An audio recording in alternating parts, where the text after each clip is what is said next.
Welcome to the OC24 podcast, where we've taken some of the best talks and discussions from this year's 24-hour conference on global organised crime, which showcases some of the most interesting research into organised crime around the world. This episode is called Assistance to Victims of Trafficking in Persons. Hello, good afternoon, and good evening, and good morning, everyone in this panel.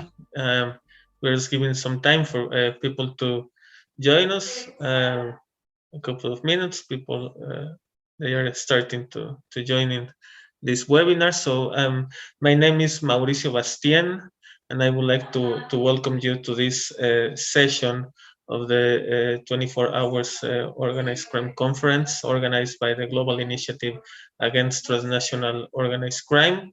And also, I would like to thank the Secretariat and special thanks to Iris for setting up all these webinars. So many thanks.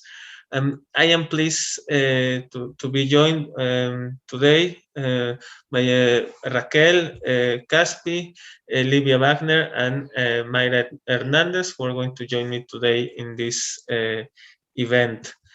So the structure of this panel is we are going to have three main spaces of discussions. The first one will be Raquel presenting her book. Then the second one will be a discussion panel between Livia and Mayra about the importance of human trafficking and different approaches. And then the third one will be some closing remarks.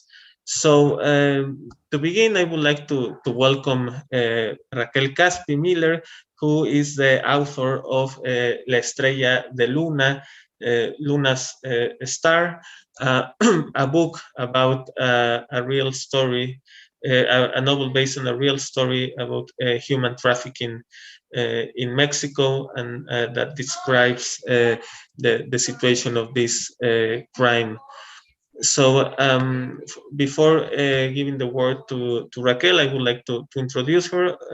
She holds a BA in special education and has practiced as a therapist for children for more than 10 years. And she has specialized in neurolinguistic programming, clinical psychology, and psychopathology. She also has a training in neuroscience education, a master's in transpersonal psychology, and is currently studying her PhD in human development. So welcome, Raquel, and we are happy to hear your comments about the book and how this book came into life. Thank you very much, Mauricio. As Maus just said, my name is Raquel Caspi. I was born and raised in Mexico City, and I have lived here my entire life.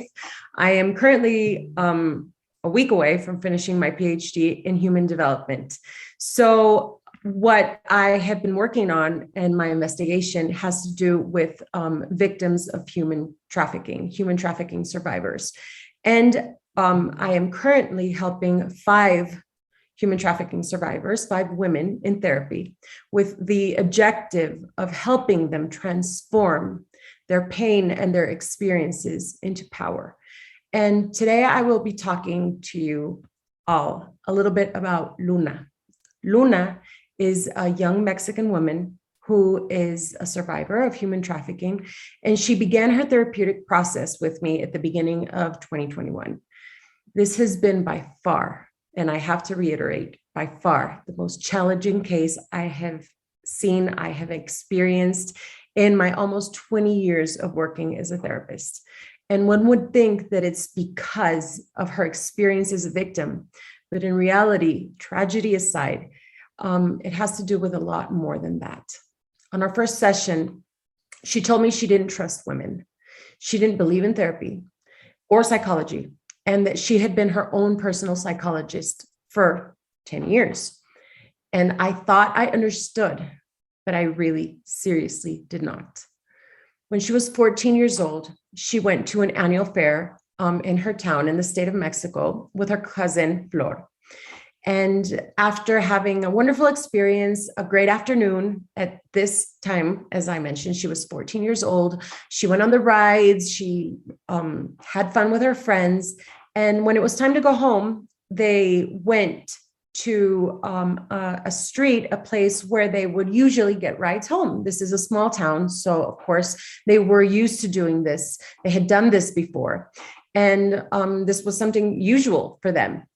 And although it was taking a little bit longer than usual, they knew that when any event was going on, things were a little bit slower. So they noticed several trailers passing by, which was also normal. And when they saw one that started slowing down, they thought nothing of it, since, I mean, this was usual. Trailers pass all the time.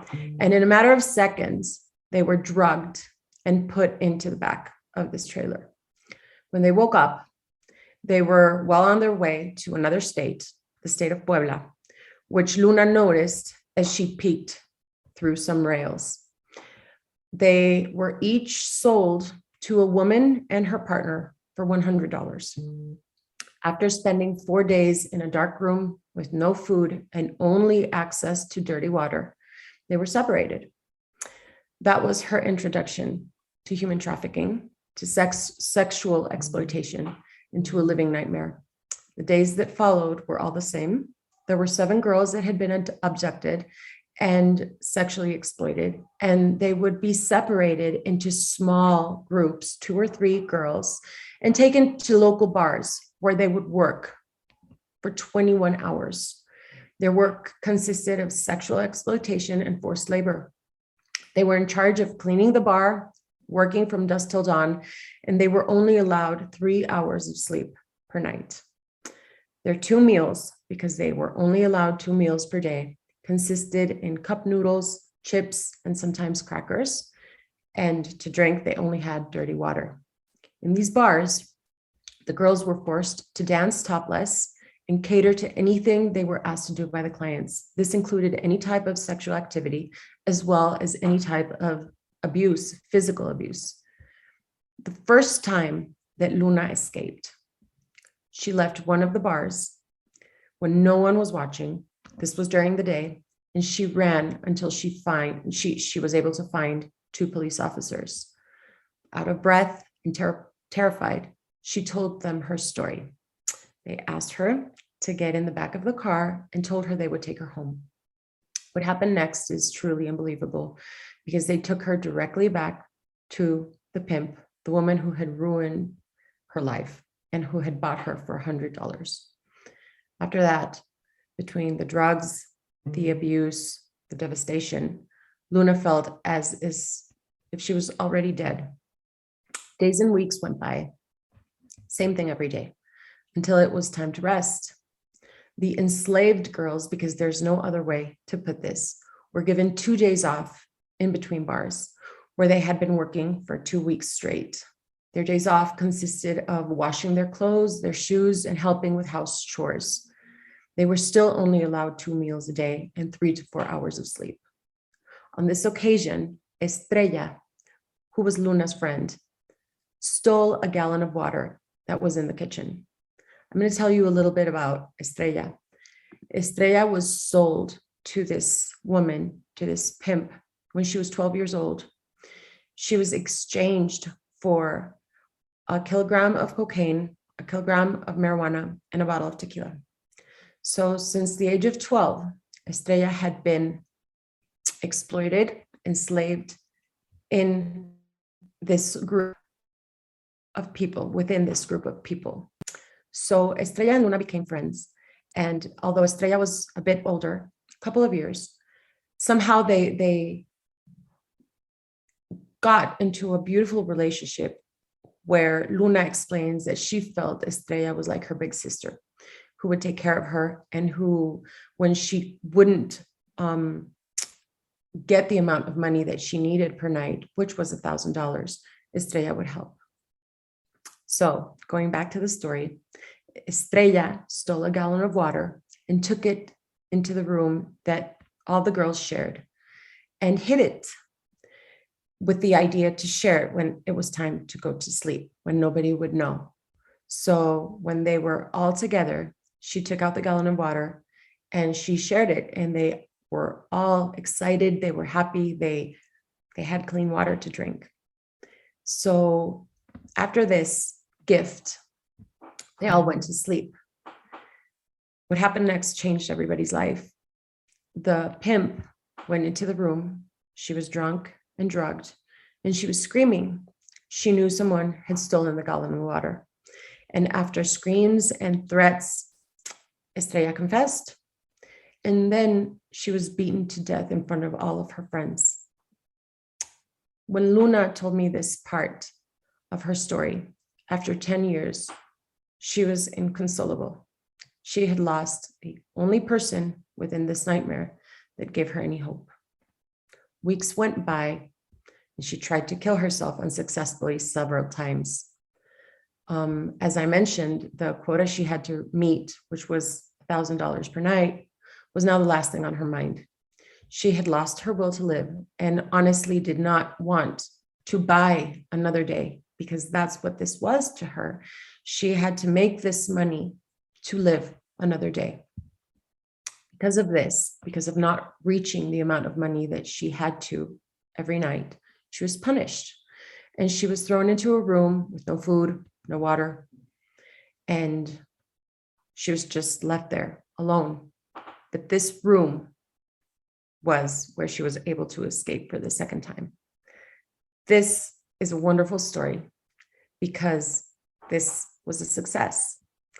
And it was seriously, the difference was the amount of people, strangers primarily, who helped her. She ran, obviously avoiding the main streets, avoiding police cars, and found a van with two young women who were going somewhere else, and asked them, begged them, was crying for a ride. And they did. They gave her a ride 20 minutes away from there. But that is where everything began to change. She went through 2 days of being helped, fed, given clothes to by strangers, and she was finally able to get home.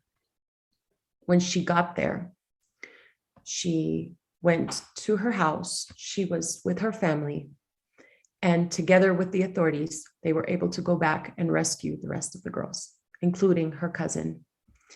And the people responsible for everything were put behind bars, which is amazing, right? This is what one would think.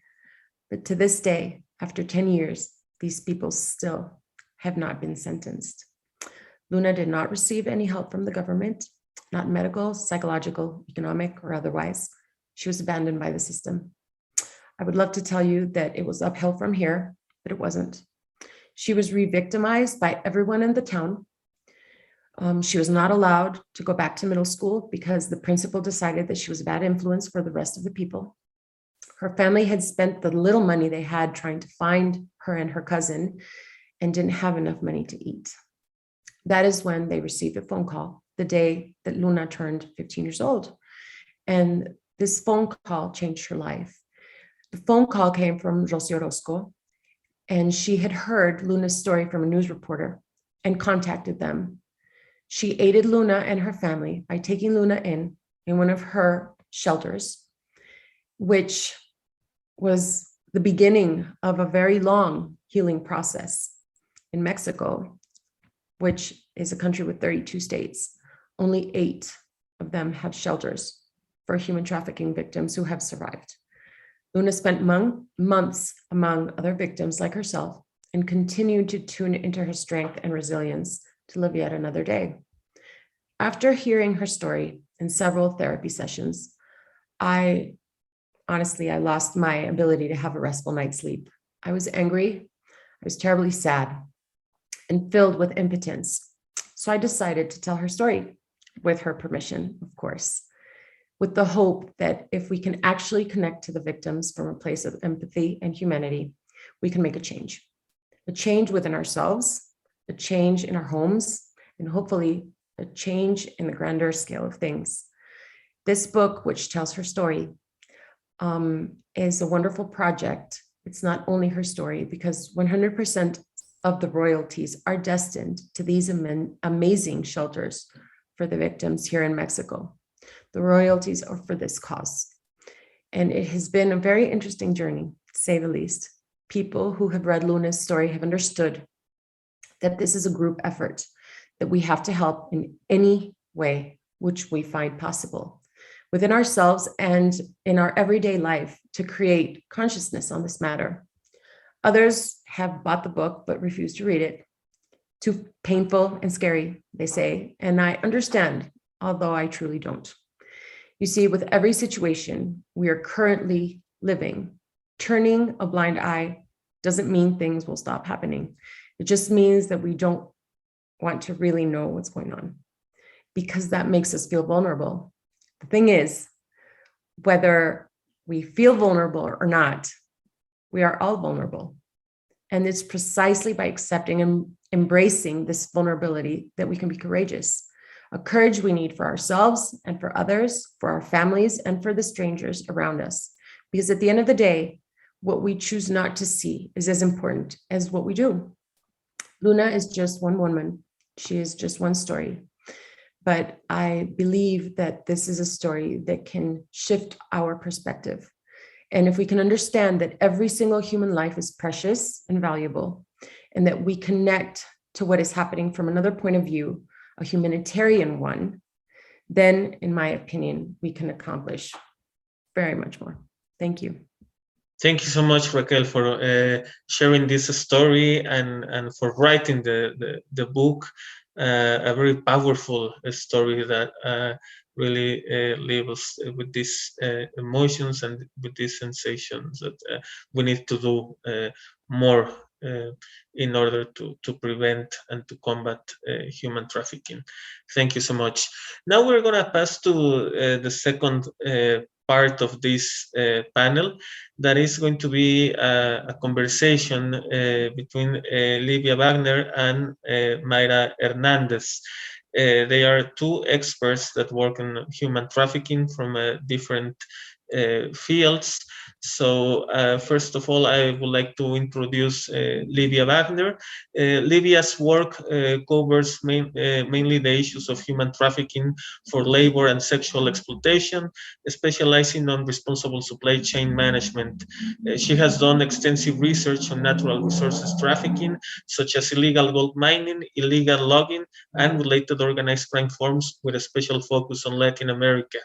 She also coordinates the Responsible and Ethical Business Coalition Against Trafficking initiative and coordinating the global initiatives research lead for the Tech Against Trafficking initiative. She holds a master's degree in development, sociology, and international relations from the University of Linz in Austria, and she's based in Vienna. So welcome, Livia, and we're going to start with you with one question. So can you tell us, please, how do you see the organized crime element in human trafficking, especially criminal infiltration, corruption, and complicity of governmental actors? So welcome, and please, the floor is yours. Muchas gracias. Thank you very much, Mauricio and Raquel, for sharing, first of all, for putting this panel together. I think it's really important to bring to a new angle to the human trafficking debates. As Raquel was saying, this is one story, and we're hearing the story of one young woman, and we're talking about numbers, and I'm going to also give a brief overview of the human trafficking scope on a global level. But I think what we have to always understand and not forget is that every single person has a story like that. And the thing is, we hear about statistics and we get numb to all the numbers and to the scope because we cannot understand how much the millions of victims are around the world, and that we are so powerless to do something. But when we hear about a specific story, and this was also when we spoke in preparation for this session, when we spoke about the story of Luna, I think this is so powerful because it gives you that assertiveness that there is definitely something more than just a number. It's a human being. It's a daughter. It's a sister. And I think with this angle, the statistics look differently. So I would like to give you, because what we're trying to do here is to have this, this relationship between the individual and between the people and the group of people being exploited in human trafficking. And so here is a brief overview of human trafficking on a global scale. And these numbers are taken from the UNODC Global Human Trafficking Report, which comes out every 2 years. So the last one was in 2020, and the next one is coming out next year's. And based on these data, which is collected from official data from the member states to the UN, so it's very likely that these numbers are higher. As you can see here, when we're looking at the percentage of cases by the pre-existing factors that traffickers take advantage of, meaning how can these victims, or how can these individuals fall victim to human trafficking? And in most of the cases, it's economic need. So that means a person, even if the person is aware that it's a risky situation, but very often people have to take this risky situation because of their economical and precarious situation. Others are, or other situations are when children are coming from dysfunctional families. That means we're talking here about runaway kids, very often young women, adolescents run away from home, and they are very much of the risk of falling victim to any form of exploitation, amongst them also human trafficking. Another form of human trafficking is also like the intimate partner as a trafficker, the so-called lover boy. That means a woman is in a relationship with a partner that is, it's just a disguise as a relationship, but basically this person is trafficking her for usually sexual exploitation.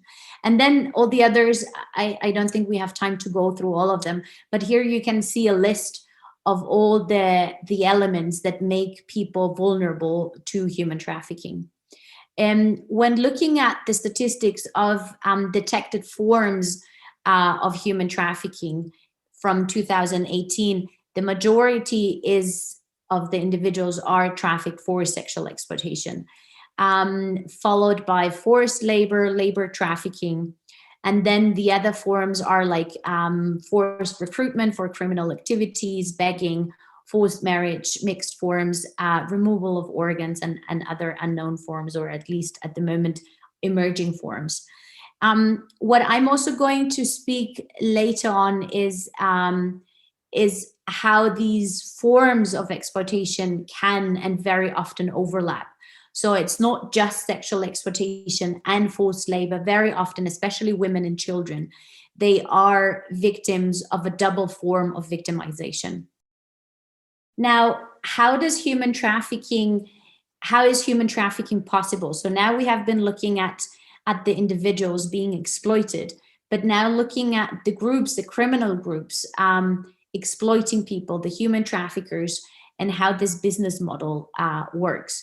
So very often, or there are like several types, and this is a non-exhaustive list of types of criminal groups exploiting people. Is sometimes we have the individual trafficker, so that it's one person, for instance, in the lover boy relationship, so one person exploiting another one or trafficking another one for sexual exploitation. The second one is like an opportunistic association of traffickers. That means it's a very small group. It's not so organized in terms of like an organized crime or criminal group.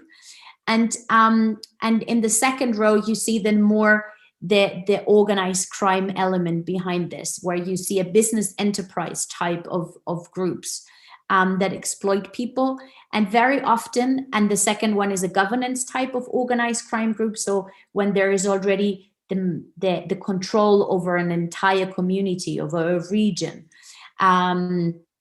And the below two groups here, they only can operate with, when we look at the supply chain of exploitation, this can only work with the complicity of people that are outside of this business group. So I'm talking here about corruption, I'm talking about bribes, for instance, of governmental actors, as we have heard in the story of Luna, governmental officials like police, other law enforcement officers.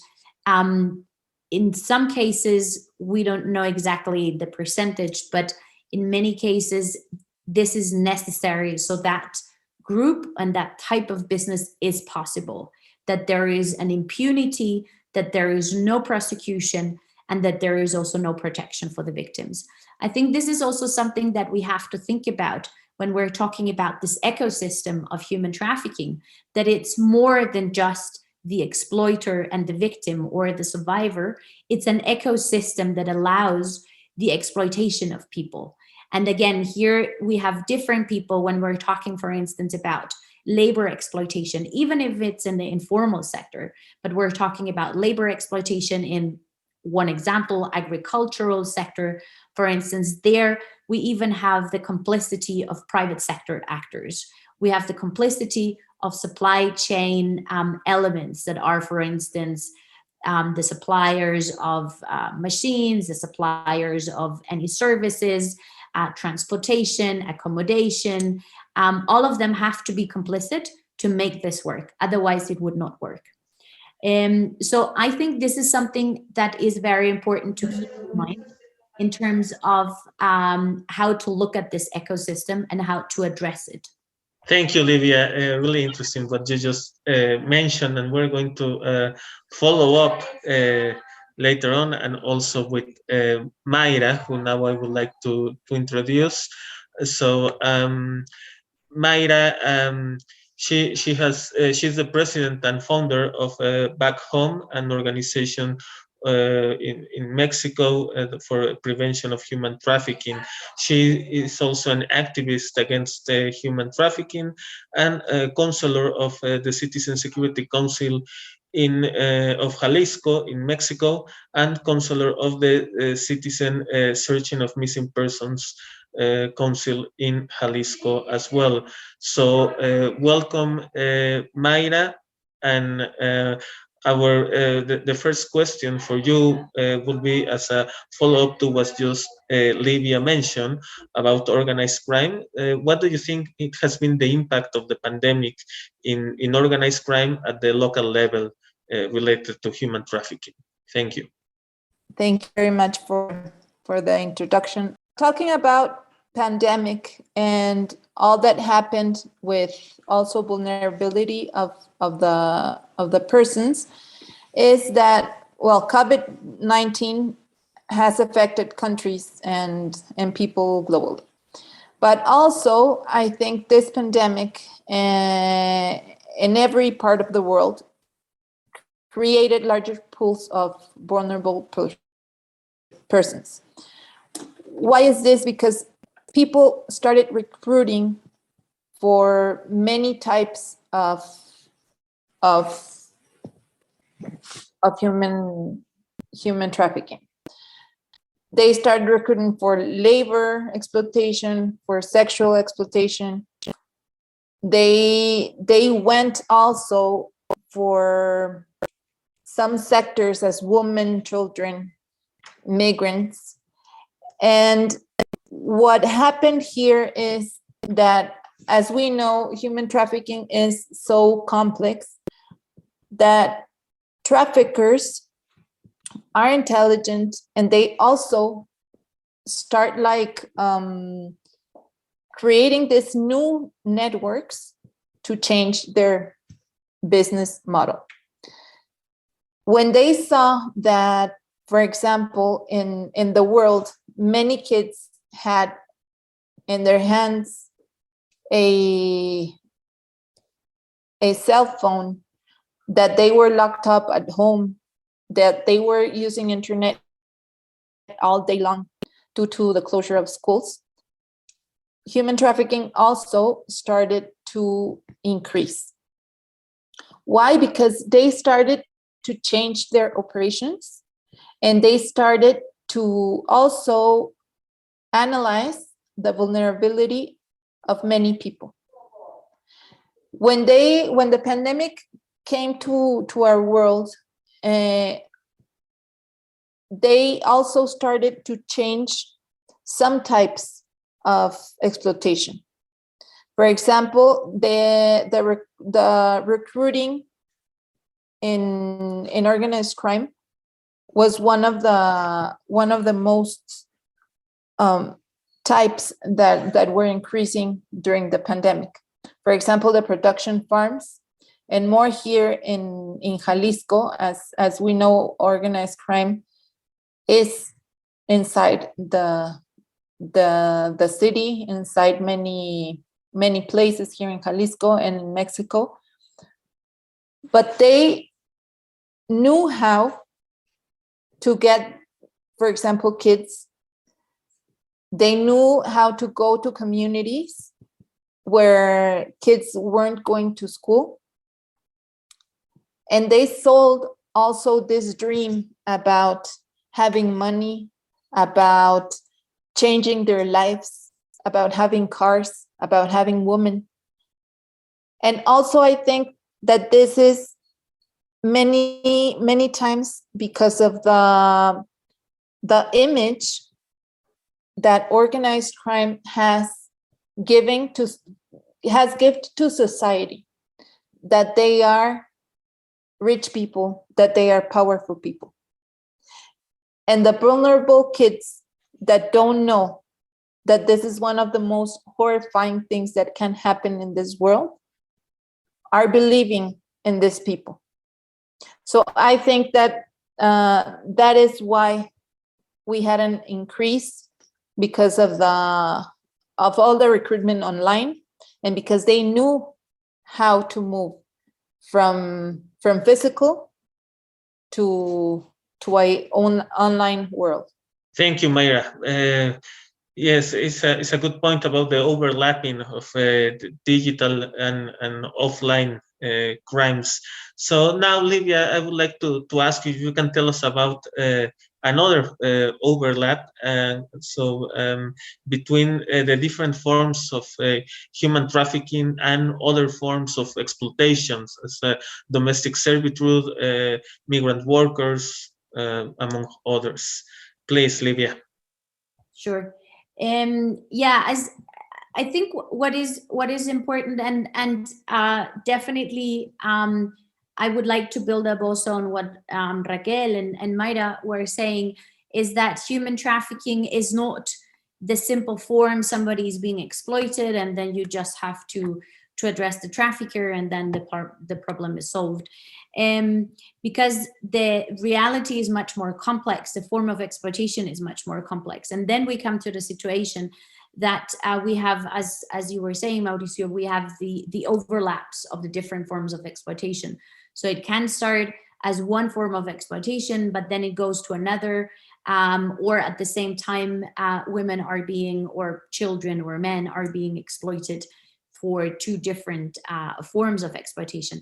I'm going to just share here again another, just a graph showing that it is known to I guess to most of you that, and this is again also a non-exhaustive list of forms of exploitation, but mainly we have, when we talk about the exploitation, we always talk about sexual exploitation and labor exploitation. But in this session, we're focusing in the first place in sexual exploitation.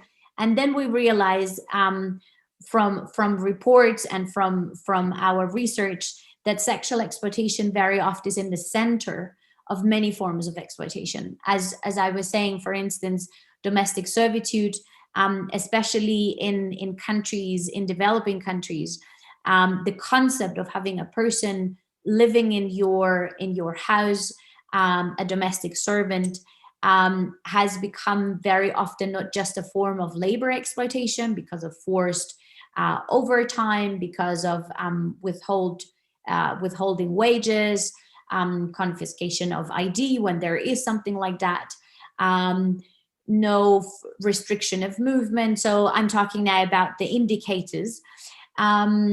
That in reality, this is something that everybody can relate to who knows about the concept about domestic servitude.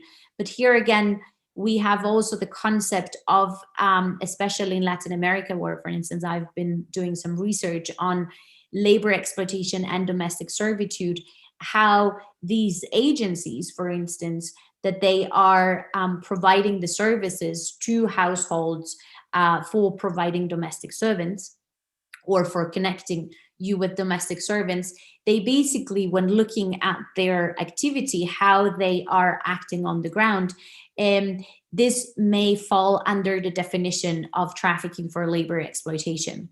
And this is very difficult to identify, again, because we're talking here about informal labor. We are talking here about closed environments, so no labor inspector is allowed to go to some private homes.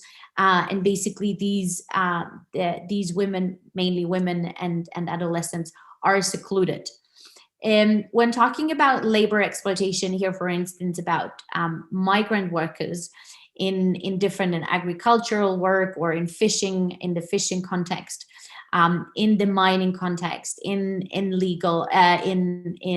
logging context, very often this is also colluded, I would say, with illegal activities. So we're talking, for instance, about illegal gold mining. We're talking about illegal logging, where labor exploitation is happening, and the victimization is double, because you have here these people, they are secluded, they know that they're doing an illicit activity. So that means nobody's going to ever seek for some support or to report it or something like that. And this makes them even more vulnerable. We're also talking about labor exploitation in some areas where it's combined with sexual exploitation. And sorry, we also know that, for instance, cases of children that they're recruited for forced begging. At the same time, they are also victimized and sexually exploited. So we know about reports from children here in Europe, especially from Roma community, for instance, that there are some quotas that they have to fulfill on a daily basis. When they don't fulfill these daily quotas for begging, then they are being sexually exploited on the weekends or in the evenings to fulfill these quota. So the examples are endless. And because the majority of victims are women, are female adolescents, there is, again, this another layer of the sexual exploitation and an increased vulnerability of these individuals. When we're talking about forced recruitment for criminal activity, this is usually for young men, as Mayra was saying, in organized crime context, where you have, for instance, criminal groups or cartels looking or having the control and the power over communities. Then there is sometimes a forced recruitment, but sometimes they don't even have to forcibly recruit adolescents. But sometimes in a case where there is forced recruitment, also sexual exploitation and sexual abuse is also being used as a punishment to make them more vulnerable and to make them more obedient in that cases. So here, what I just wanted to highlight is that very often what we have heard about Luna is one story that has different layers of exploitation, which makes it, looking at the prosecution and looking at looking how law enforcement is being able to look at these cases, makes it even more difficult, because we're talking about labor exploitation. Then from a law enforcement side, then you have labor inspectors who look at that. When we have sexual exploitation, then we usually have attorneys that are looking at human trafficking for sexual exploitation. And very often in reality, these groups of judicial staff do not communicate, or not enough communicate, to see what are the overlaps between these. They just see it from one angle, for instance, labor exploitation, sexual exploitation. And this is another challenge in how to address this in real life, and how to protect victims or how to rescue victims of human trafficking. Thank you, Livia. This definitely resonates with Luna's story about the overlapping of human trafficking and also drugs and cocaine and what Raquel was telling us about, that they were sold for drugs. So it's really important that agencies communicate between each other. So thank you so much. And now, Mayra, I would like to pass with you, and I would like to ask you, what do you think are the main challenges that you face assisting victims as Luna in your daily work in Jalisco? Well, I think that first, human trafficking has many shadows. The greatest challenge is indifference of society, because many people think that this doesn't happen, that this isn't something that maybe one day we could be victims of human trafficking. And the other one is also that human trafficking in Jalisco, also in many states of Mexico, is invisible. The name human trafficking is something that many times nobody wants to mention it.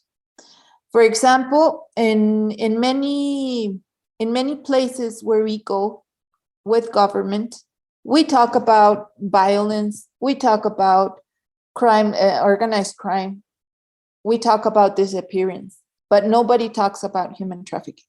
And nobody talks about how human trafficking is overlapping disappearance, that many times, for example, disappearance has to be with human trafficking.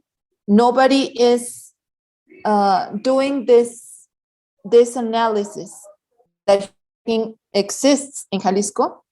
And this is also because people are afraid of making reports, and people are afraid to talk.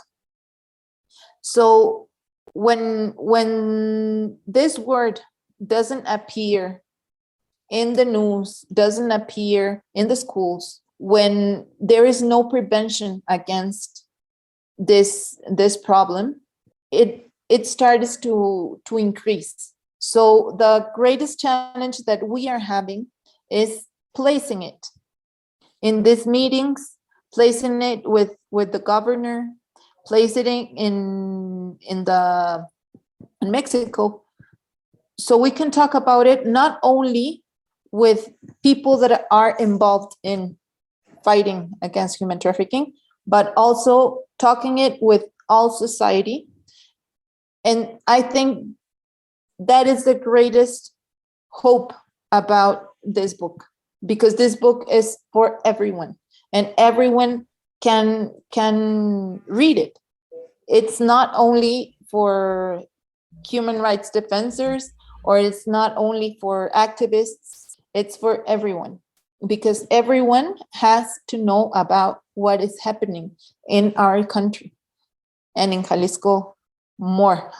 So I think it is that, and also the great overlapping that is happening here in Jalisco with disappearance, because Jalisco is number one state in Mexico on disappearances, and also we have approximately 17 cartels of organized crime.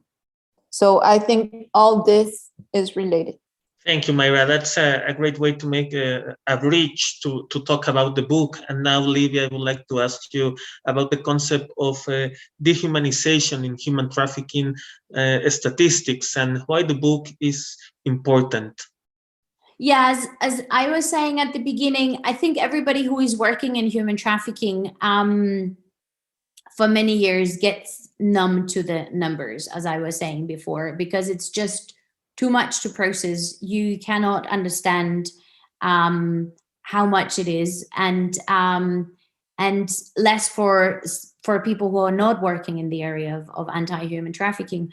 So I think it's absolutely understandable that this is so difficult to comprehend what the concept of human trafficking is, how this is possible, what led to the situation, because there are so many people saying like, this would never happen to me.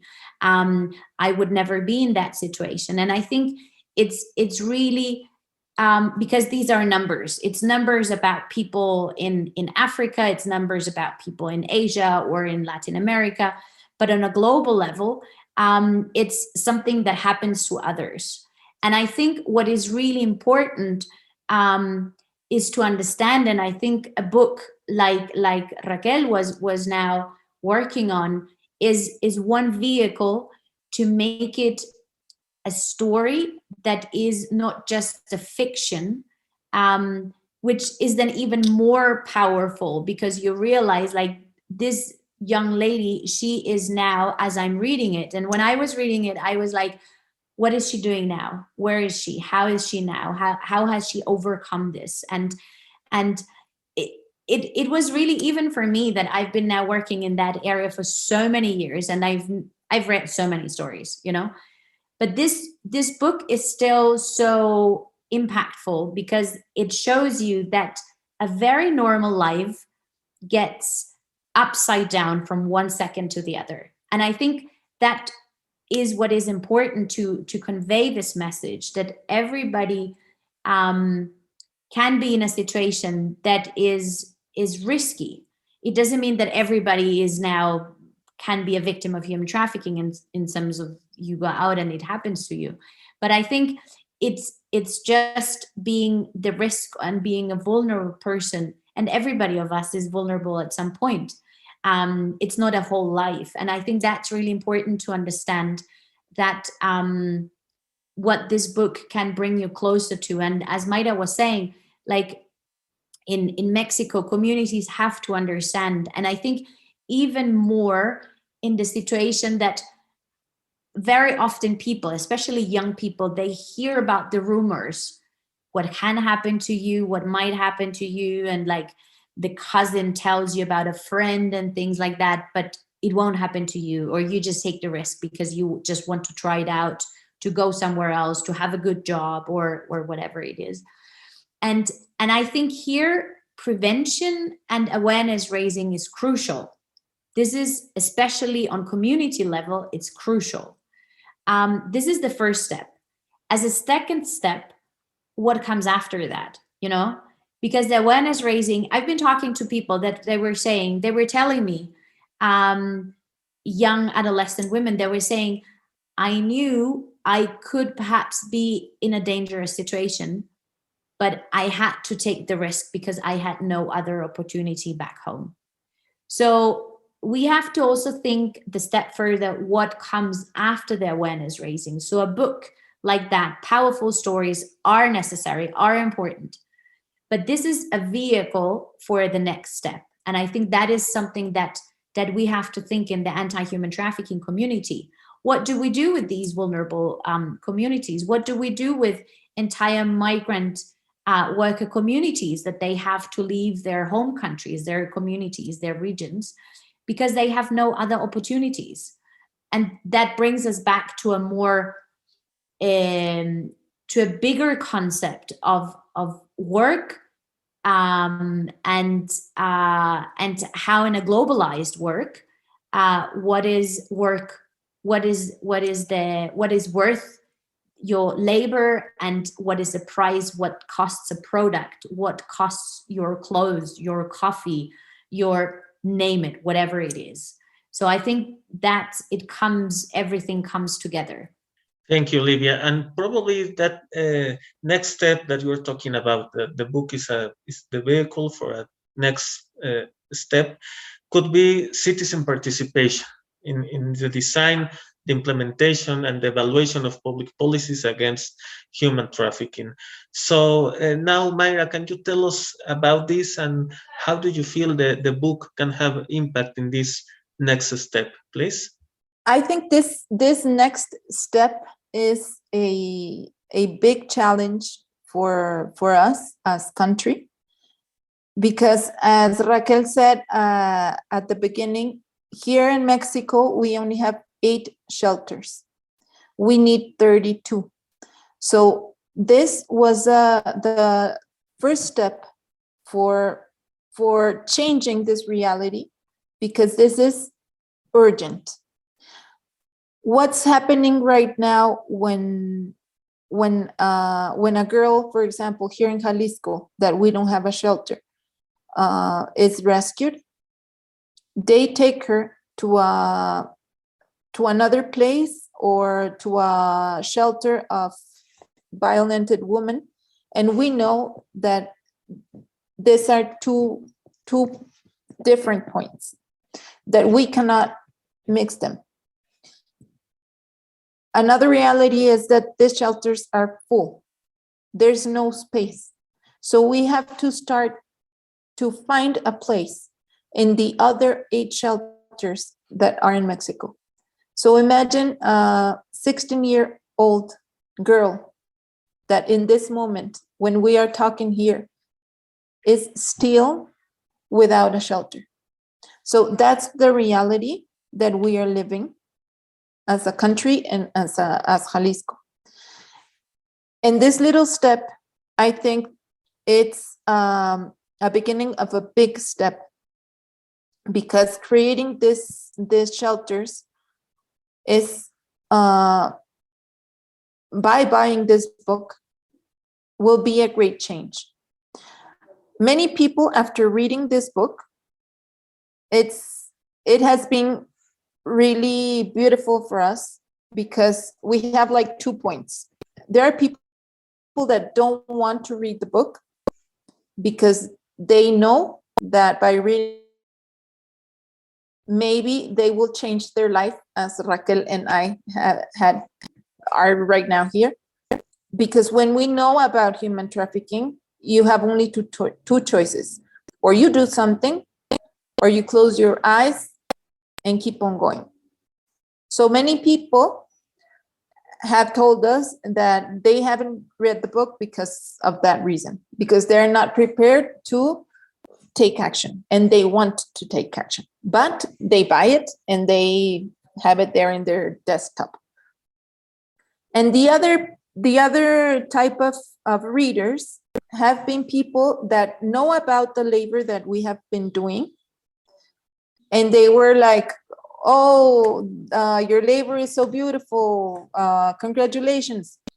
But after reading the book, we received calls that they wanted to change, that they wanted to do something, no matter what, no matter if they knew or they didn't know about human trafficking.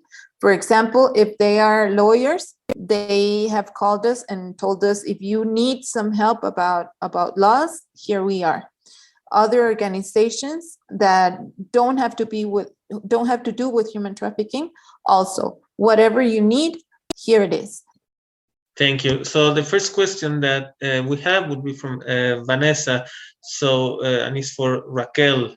You mentioned that Mexico has 32 states, but only 8 have shelters or some sort of haven for survivors. Is this because of lack of funding, lack of government interest in acknowledging the issue, or is it something else? Why do you believe is that, Raquel? Well, Vanessa, thank you for your question. It's an excellent question, because the answer is very complex. And the reality is that it's all of the above. There is lack of interest. There is lack of funds. And the situation also, for example, when, because I'm currently in therapy with a young woman that is in Jalisco, and when there is a legal complaint, it's changed, it's not taken into account. It's because of the way of managing the whole situation for it to seem like there is no human trafficking. So if you can't name it, if you can't put a pin on it, then it's not there, when it's actually there all over. But it's very difficult, because as Livia well mentioned, everything is overlapped, but everything is also intertwined. So it's very complicated to actually pinpoint what one thing is when it's all of it. So there are no funds, and there is not very much interest from the government. Thank you, Raquel. Indeed, a very complex answer to that one. So, and now we have another question. Oh, Livia, please. Yeah, I would like also to add something here, which I think is also very important from a gender perspective. We're talking here about human trafficking officially, mainly impacting or addressing women. At least this is how it is seen, because self-identification of men is much lower in most of the countries. You don't have men saying, I'm a victim of human trafficking, I've been abused, I've been exploited, and so on. So when we're talking about the official numbers, law enforcement, police stations, this is a women's issue. And I think it also says a lot that from governments, there are not enough funds, it's not high enough on the political agenda, things that are related to gender-based violence. And this is also a part of gender-based violence, although it's not, but it's perceived as such. And this is also one reason. So I think it's also really important to see human trafficking as something that it's not just a women's issue, because as I said, labor exploitation of migrant workers is 90% men in some contexts. But it's also to see, why does the government not pay enough attention to that? And I think here the gender aspect is crucial. Thank you, Livia, for raising that issue as well. And we have a follow-up in relation to shelters. They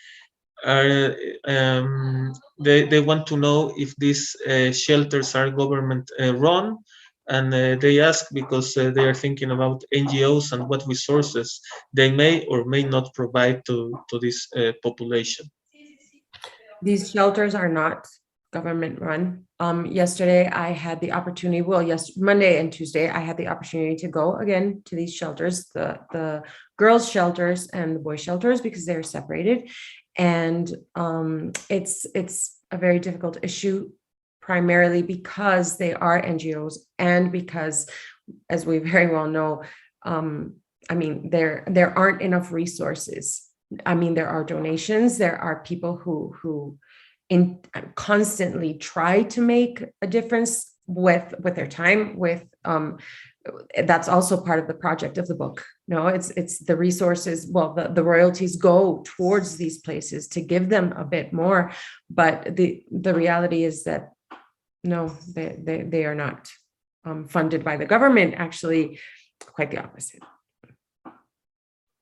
We have another comment and question from Paula Corso. As a filmmaker, she mentions that we all know that children suffer, but we don't want to see children telling us about their suffering. So how can we communicate all this issue?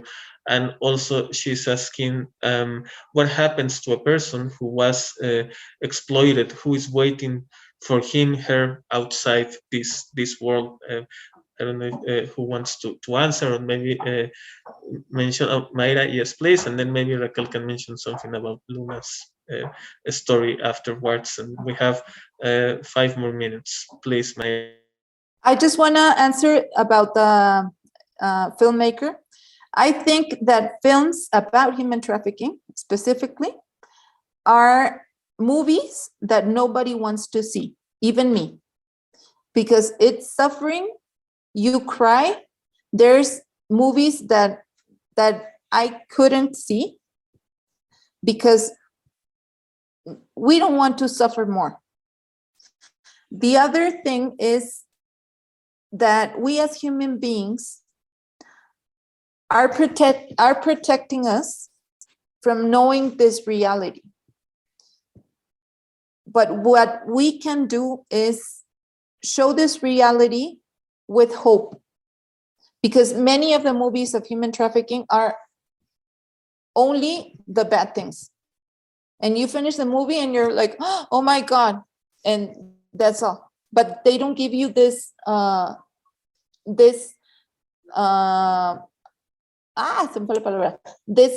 options to do something. So I think that one is making these movies as a reality, not as changed people, like with chains, not with the with this thing taped in their mouths, because that is also a big mistake. Because when authorities receive a victim of human trafficking, they are waiting to see this person with the tape in their mouth or with chains in their hands. And the reality is that a victim can be me, can be Livia, can be Raquel, can be Mau. So I think that we have to turn this. And also I want to tell you that we want to do La Estrella de Luna, a movie. So if you want to cooperate also, you're invited. Okay, you can connect with Paula, that means she's a filmmaker. So, well, they're good ideas to connect. Thank you, Mayra. Raquel, would you like to add something? Well, not really. I think we covered all of our angles.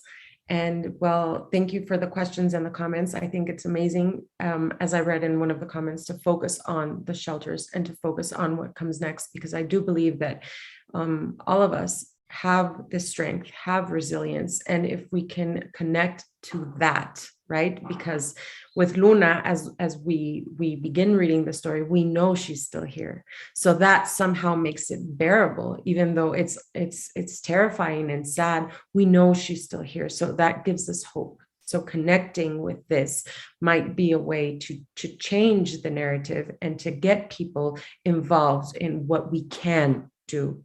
So thank you. Thank you, Raquel. And now, Livia, I would like to ask you, you can help us to answer this question from Faith Tundeyara that mentions, I would like to know if there's a reason behind low statistics of men as victims of human trafficking. Yeah, so as I was saying before, this has mainly to do, at least in the research until now, is that men less identify themselves or tend to less identify themselves as victims. Because in terms of, for instance, when it's about labor exploitation, men believe that this is the reason why they have migrated, for instance, and then there is no reason why they should complain. They just have to go through it. That there is a form of exploitation, that this is a kind of abusive recruitment or abusive labor circumstances. This is something that they believe that this is part of the job, unfortunately, and they have decided to leave their family to earn some money. So this is one of the main reasons that there is less identification of men. And what is being done now is that many international organizations, what they do is they try to train labor inspectors to go, when they go to the facilities, to have a specific view, or like be trained on red flags and indicators of even men saying, I'm not a victim, everything is fine, I just don't earn enough and I don't have a day off, but it's okay. To then train these labor inspectors on what actually forced labor is, or labor trafficking. Thank you, Olivia. This reminds me to a movie, Seven Prisoners, a Brazilian movie about men being exploited and human trafficking. So, well, thank you so much to everyone. We need to close this panel. A special thanks to our panelists, to Livia, Raquel, Mayra, and of course, a special thanks to the GI-TOC team, to Sarah, Vanessa, Iris, and Sofia for all their hard work. And also thanks to all the attendees and public, and hope to see you soon and continue this conference of 24 hours of organized crime. So thank you so much and see you soon. Thank you.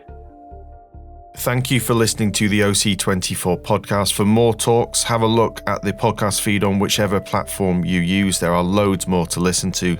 Video versions of these talks are also available on the Global Initiative Against Transnational Organised Crime YouTube channel. If you would like to share these talks around, we ask that you use the hashtag OC24 and let us know what you think. The 24-hour conference on global organised crime is brought to you by the European Consortium of Political Research Standing Group on Organised Crime, the Centre for Information and Research on Organised Crime, the International Association for the Study of Organised Crime, and the Global Initiative Against Transnational Organised Crime.